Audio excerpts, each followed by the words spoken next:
Kembali lagi bersama kami di Malaysia hari ini. Pastinya kita nak tahu bila raya sebenarnya. Ada yang kata Jumaat, ada pula yang kata Sabtu. Kalau Jumaat besok Itulah. besok raya. Sebab kita ni tak naklah kejadian yang sama berulang seperti tahun lepas. Dengan tak sempat nak buat persiapannya.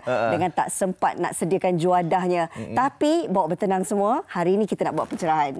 Okey. Dan sebenarnya perkara-perkara ini tular apabila orang Malaysia ni kadang dia orang pandai kan. Dia orang baca. Ada yang tular yang mengatakan Jumaat Raya dan juga ada juga yang mengatakan bahawa Pusat Astronomi Antarabangsa yang berpangkalan dekat UAE yang mengatakan bahawa kita akan menyambut 1 Syawal pada esok hari. Tapi itulah dia, itu di luar negara je. Kita kena ingat, dan dalam Malaysia, dalam negara kita ini, kita kena melihat anak bulan dalam sudut ruqyah dan sebagainya. Baik, kita nak bincangkan raya awal atau tidak bersama dengan tetamu istimewa MSI pagi ini. Ini dia, saya nak perkenalkan Profesor Madya TS Dr. Zeti Syarizat Hamidi, Jawatan Kuasa Ahli Falak Negeri Selangor dan Timbalan Dekan Penyelidikan Jaringan Industri dan Alumni Fakulti Sains Gunaan UiTM. Selamat datang, Doktor. Terima kasih, Rina. Terima kasih, Fazli. Okey, kita ni lah nak tahu raya awal ataupun tidak. Pastinya kita tak nak kejadian yang sama berulang dan ramai yang sebenarnya ambil iktibar daripada tahun lepas membuat persediaan awal. Betul. Tapi kalau nak diikutkan sebenarnya, Doktor, bila sebenarnya tarikh yang sesuai ataupun waktu yang sesuai nak tengok anak bulan? Bagus tu soalan Rina ya. Kalau kita tengokkan sebenarnya kalau ikutkan kita dalam kalender Hijri ni, kita memang dalam tempoh 29 dan 30 hari untuk 1 bulan tu. Ya, dan maknanya kita berbeza sedikit dengan tahun biasa Masihi ni. Kita kalau ikutkan 354 hingga 335. Jadi kalau biasa tu 356 macam tu kan. Jadi kat situ kita nampak biasanya 29 Syawal tu kita akan mencerap anak bulan. Ataupun kita namakan sebagai hilal dekat situ. Dan di situ memang kita mengikut Imkanur Ru'yah yang mana dia ada elemen teori di situ, pengiraan dan hisap, dan juga kita ada elemen cerapan di situ. Jadi petang ni kita akan lihat lepas maghrib ni sama ada kita akan Syawal atau tidak kan. Jadi memang soalan yang memang sering kali ditanyalah kalau ikutkan daripada awal puasa dah tanya dah bila nak raya kan macam tu.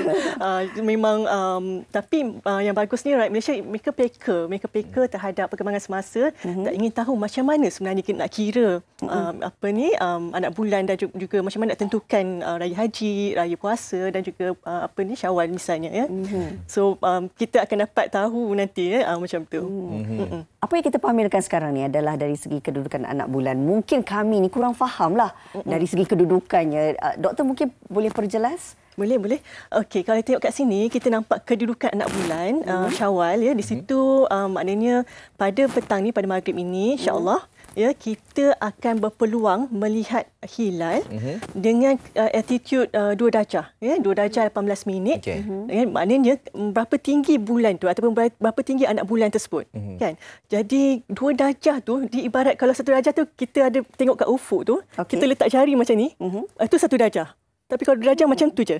Jadi tinggi dia tu memang kecil sangat daripada paras laut. Dia terlalu kecil. Kecil, dia maknanya dekat sangat dengan laut. Dengan paras laut tu. Jadi bila kat situ dia akan mengambil masa minit yang 12 minit saja kan. Jadi memang sangat-sangat maknanya cepat peluang untuk mencerap tu ya. Kita akan tengok macam mana nak mencerap tu dan peluang ni memang perlu maknanya digrab lah kan macam tu oleh ahli-ahli falak ya. Dan selalunya kita tengok juga macam elongasi ataupun jarak lengkung pun 2 darjah lebih ya. Ikut Imkanur Ru'yah, maknanya dari segi cerapan dan sebagainya, kita ada 2 kriteria yang mana kita akan melihat dari segi ketinggian dan juga dari segi elongasi dia ataupun jarak lengkung dia. So kalau ikutkan Imkanur Ru'yah, kita perlukan 3 darjah dekat situ. So dari situ kita juga perlukan 6.4 untuk jarak lengkung tu kat situ. Jadinya bila melihat pada data hari ni, pada petang ni, dia tidak mematuhi syarat Imkanur Ru'yah. Jadi pada pemerhatian di peringkat awal ni nampak gayanya besok macam tak gaya lah. Tapi pembangkit awal lah kan. Secara teorinya. Secara teorinya. Tapi teori kita sebagai orang biasa ni, ialah kita nak tahu juga antara mungkin bentuk dan juga rupa bulan yang dilihat daripada sudut pakar. Sebab kita masih lagi ingat pada tahun 1983 di mana negeri Perak dan Johor ni beri awal pada tahun itu. Itu ianya disebabkan apabila golongan nelayan ternampak kononnya mereka nampak tu ada anak bulan. Jadi waktu ketika itu dulu benda itu tersebar. Dia tak macam sekarang ni ialah media sosial dan sebagainya. Dulunya borak-borak sampailah ke pengetahuan mufti dan sebagainya. Atas sebab itu pihak kerajaan negeri Johor dan juga Perak mestikan besoknya raya. Tapi itu dahulu kala lah kan. Okey, tapi untuk waktu sekarang ni nak tanyalah macam mana rupanya bentuk bulan kan? Hilal tu. Hilal tu macam mana?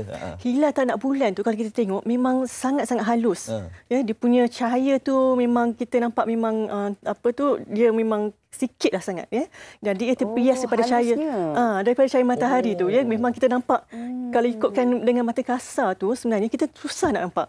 Kita perlu menggunakan teleskop ya. Dan bayangkan itu dekat paras laut tu ya, dekat berapa darjah di paras laut. Dan potensi untuk melihat dengan mata kasar tu sukar ya. Jadi kita memerlukan alat bantuan untuk melihat. Yang ni pun kira 18 jam kalau ikut kat situ. Jadinya jika kita lihat daripada gambar berikutnya, ya, kita nampak perbezaan antara hilal ataupun hilal Syawal tahun lepas 2022 dan juga Syawal 2023. Di mana di situ kita tengok umur tu 15 jam bagi tahun lepas. 15 jam dan tinggi sikit. Kan? Kita nampak dia tinggi sikit kat situ. Dan bila maghrib tu kan matahari akan terbenam. Matahari terbenam dan kedudukan hilal itu memang berada di situ.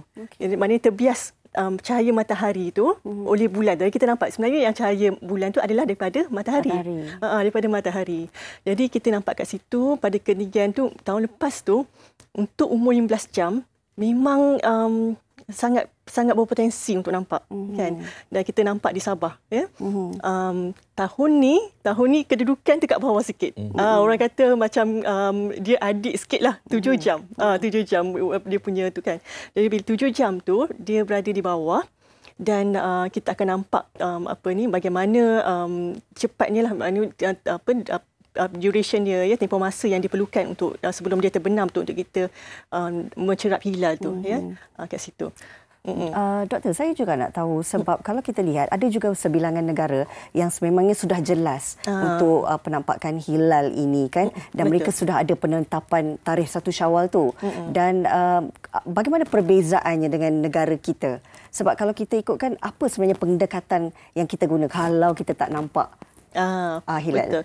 Okey, kalau kita tak nampak hilal malam ni, maghrib ni, bermakna kita akan berpuasa 30 Ramadan. Masuk 30 Ramadan.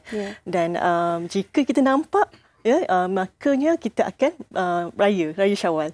Sebabnya itu yang istimewanya yang imkan ru'yah ni sebab dia mengikut syarak dan dia sesuai dengan mazhab Syafi'i. Maknanya keperluan untuk kita melihat dia mengikut sunnah Nabi, kita perlu melihat walaupun sama ada kita memenuhi dari segi teoretikal tu kan, macam kita tengok kalau ikutkan teori tu kita mungkin susahlah nak nampak kan. Tapi dari segi kita masih perlu melihat dan itulah yang dilakukan oleh ahli falak.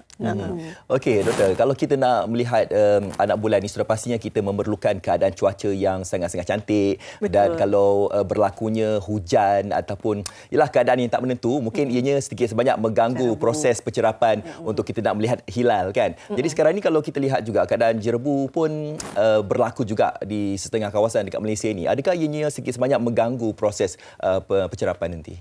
Sedikit mengganggu sebab kedudukan hilal tu kat bawah kan, macam rendah sedikit. Jadi kat beberapa tempat di sekitar negeri mungkin belah utara mungkin akan terganggu sedikit ya.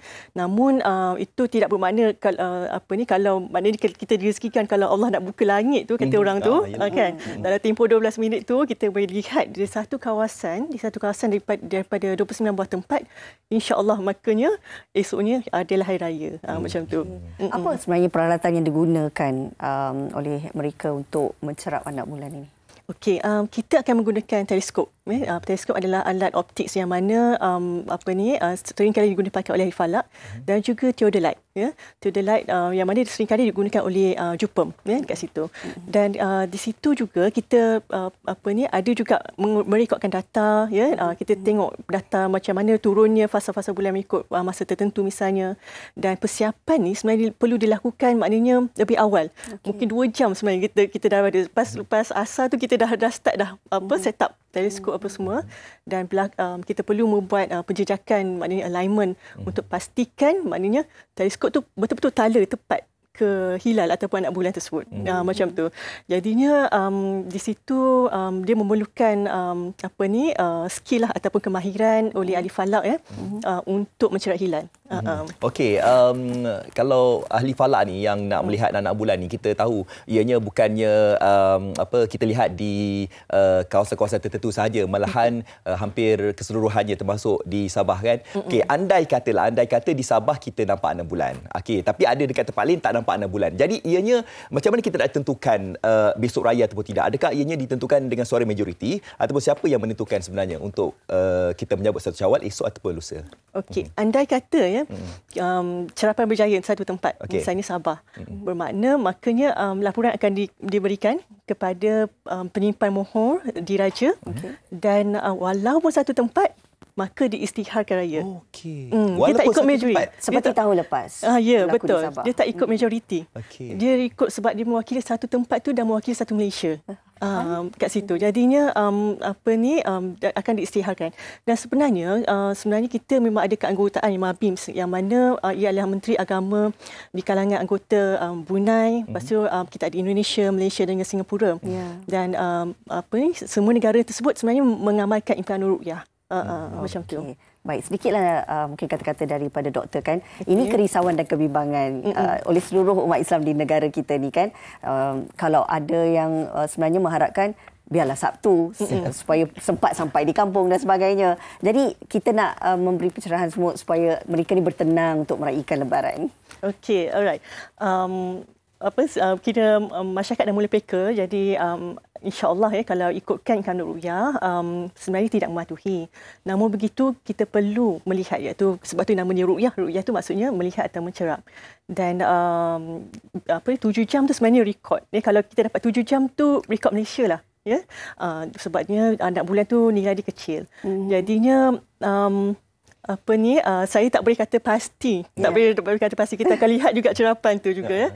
Namun dari segi teorinya mungkin hari Sabtu. Mungkin. Tapi kalaulah dari segi jika itulah macam saya kata tadi, jika ditakdirkan terbuka langit dan dapat satu tempat tu, makanya esoklah raya. Tapi rakyat Malaysia saya pasti mereka dah pun bersedia sebab berdasarkan pengalaman tahun lepas kan. Itulah. Betul. Baik, terima kasih. Kita nak ucapkan kepada Profesor Madya TS Dr. Zeti Sharizat Hamidi, Jawatankuasa Ahli Falak Negeri Selangor dan Timbalan Dekan Pendidikan Jaringan Industri dan Alumni Fakulti Sains Kegunaan. Dan saya harapkan penonton-penonton kita dah dapat pencerahan ni boleh bertenanglah. Buat persediaan apa yang perlu. Betul. Kalau esok pun kita dah tak terkejut. Dan janganlah kita sebarangan kita mengatakan bahawa esok raya dan sebagainya kan. Sebab ianya ditentukan dengan proses pencerapan daripada ahli-ahli falak. Terima kasih doktor.